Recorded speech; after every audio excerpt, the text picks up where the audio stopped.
ಮತ್ತೆ ಶುರುವಾಗಿದೆ ಗೊಂದಲದ ಲೆಕ್ಕಾಚಾರ. ಸರ್ಕಾರ ಕೊಟ್ಟಿರುವಂತ ಲೆಕ್ಕ 388 ಕೊರೋನಾ ಸೋಂಕಿತರು ಇದುವರೆಗೂ ಇದ್ದಾರೆ ಅಂತ. ಅಂದ್ರೆ ಇವತ್ತು 4 ಹೊಸದಾಗಿ ಪಾಸಿಟಿವ್ ಪ್ರಕರಣ ಗೊತ್ತಾಗಿದೆ ಅಂತ ಹೆಲ್ತ್ ಬುಲೆಟಿನ್ ರಿಲೀಸ್ ಆಯ್ತಲ್ಲ, ಸೊ ಅವಾಗ ಆರೋಗ್ಯ ಇಲಾಖೆ ಅಧಿಕೃತವಾಗಿ ಹೇಳಿರೋದು.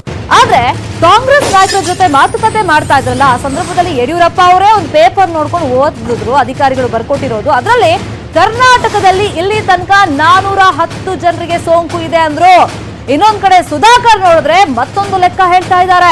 ವೈದ್ಯಕೀಯ ಶಿಕ್ಷಣ ಇಲಾಖೆ ಸಚಿವ ಸುಧಾಕರ್ ಪ್ರಕಾರ 401 ಕೇಸ್ಗಳಂತೆ. ನಂತರ ಮತ್ತೆ ಸಿಎಂ ಹೇಳಿದ್ದೆ ಸರಿ ಅಂತ ಮಿನಿಸ್ಟರ್ ಹೇಳ್ತಾ ಇದ್ದಾರೆ.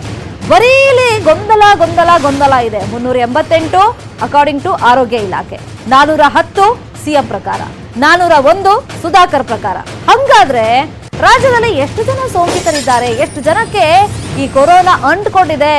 ಸೊ ಇದು ಗೊಂದಲ ಆಗ್ತಾ ಇದೆ. ಸರ್ಕಾರ ಯಾಕೆ ಹಿಂಗ್ ಮಾಡ್ತಿದೆ ಅಂತ ಅರ್ಥ ಆಗ್ತಿಲ್ಲ. ಯಾಕಂದ್ರೆ ನಿಮಿಷಕ್ಕೊಬ್ರು ಈ ರೀತಿ ಸ್ಟೇಟ್ಮೆಂಟ್ ಕೊಡೋದು, ಸಮನ್ವಯತೆ ಕೊರತೆ ಇದೆ ಅಂತ ಜನಸಾಮಾನ್ಯರಿಗೂ ಒಂಥರ ಗೊಂದಲ ಮೂಡಿಸೋದು, ಏನೇನೋ ಸ್ಟೇಟ್ಮೆಂಟ್ ಗಳನ್ನ ಕೊಡ್ಕೊಂಡು. ಯಾಕಂದ್ರೆ ನಿನ್ನೆ ಒಂದು ಎಕ್ಸಾಂಪಲ್ ಆಗಿದೆ, ಎಡವಟ್ಟಾಗಿದೆ ಸರ್ಕಾರದಿಂದ. ಆದೇಶ ಕೊಡೋದು ಮಧ್ಯಾಹ್ನ ಸಂದರ್ಭದಲ್ಲಿ, ಆದೇಶ ಹಿಂಪಡ್ಕೊಳ್ಳೋದು ಸಂಜೆ ಸಂದರ್ಭದಲ್ಲಿ.